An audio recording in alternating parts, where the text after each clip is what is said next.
స్కూల్కు పోకపోతే పేరు పోతుంది. రేషన్ షాప్లో రేషన్ తీసుకురాకపోతే పేరు పోతుంది. ఓటర్ లిస్టులో ఓటు వేయకపోతే పేరు పోతుంది. పెన్షన్ ఆఫీసులో పెన్షన్ తీసుకోకపోతే పేరు పోతుంది. సచ్చినట్టుగా ఇవన్నీ నువ్వేం చేస్తావు? పేరు పోతుంది ఏమన్న భయంతో అన్ని స్కూల్కి రెగ్యులర్గా పోతావు, రేషన్ షాప్కు రెగ్యులర్గా పోతావు, ఓటు వేయడానికి రెగ్యులర్గా పోతావు, పెన్షన్ తీసుకోవడానికి రెగ్యులర్గా పోతావు. మరి సంఘానికి రాకపోతే, సంఘ సావాసంలో ఉండకపోతే, రక్షణను నిర్లక్ష్యం చేస్తే, సొంత రక్షణను వణుకుతో భయంతో ప్రతి ఆదివారం అపోస్తుల బోధయందును సావాసమందును ఉండకపోతే, నిలకడగా ఉండకపోతే,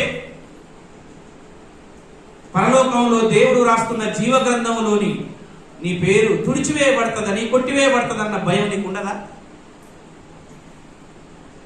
దాని గురించి ఆలోచన చేయవా? నీ ఇష్టం వచ్చినప్పుడు ఆరాధనకు వస్తావు, కష్టమైనప్పుడు ఆరాధనకు మానుకుంటావు.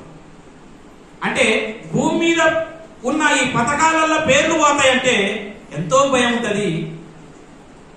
జీవగ్రంథంలో పేరు పోతుందంటే భయం ఉండదా నీకు? ప్రతి ఆదివారం అపోస్తుల బోధయందును సావాసమందును రొట్టె విరుచుటయందును నిలకడగా ఉండాలి. మీ సొంత రక్షణను భయంతో వణుకుతో కొనసాగించుకోవాలి. అప్పుడు జీవ గ్రంథంలో మీ పేరు